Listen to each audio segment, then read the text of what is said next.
สัญญาเด้อบอกให้สามชาเด้อ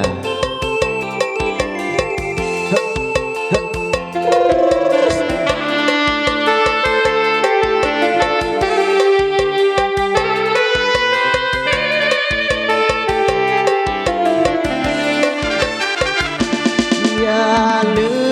มฟังเสียงเพลงอายห้องสั่งก่อนจากนวลนางอายยังได้ให้สัญญาว่าจะหักนางหักเดียวตลอดชีวา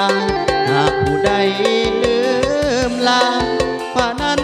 สวยโทษโหให้อย่าลืมฟังเสียงเพลงอายห้องส่งป่านนี้น้องคงพะวงทั้งอายบ่ไหว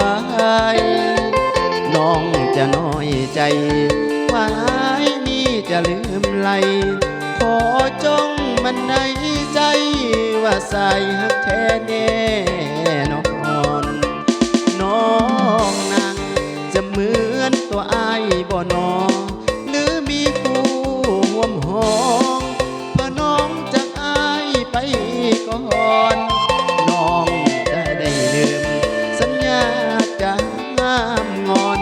ที่มาเป็นคู่ให้คอนความบังอ่อนตลอดสิว่าอย่าลื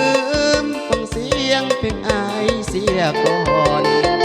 ก่อนจะเข้านอนหอมวอนมาก่อนนิทานน้องจงได้นอนวันนี้เถิดนะแก้วตาขออย่าลืมลาสัญญาฮักเอาเด้อนาง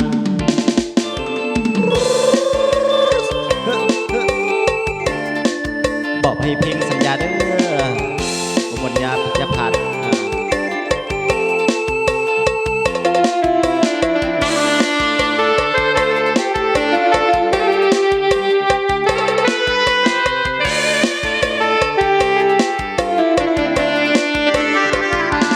น้อ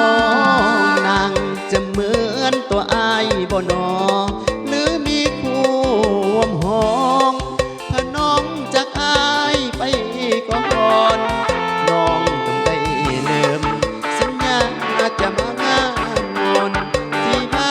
เป็นคู่มาก่อนความบังอ่อนตลอดสิว่า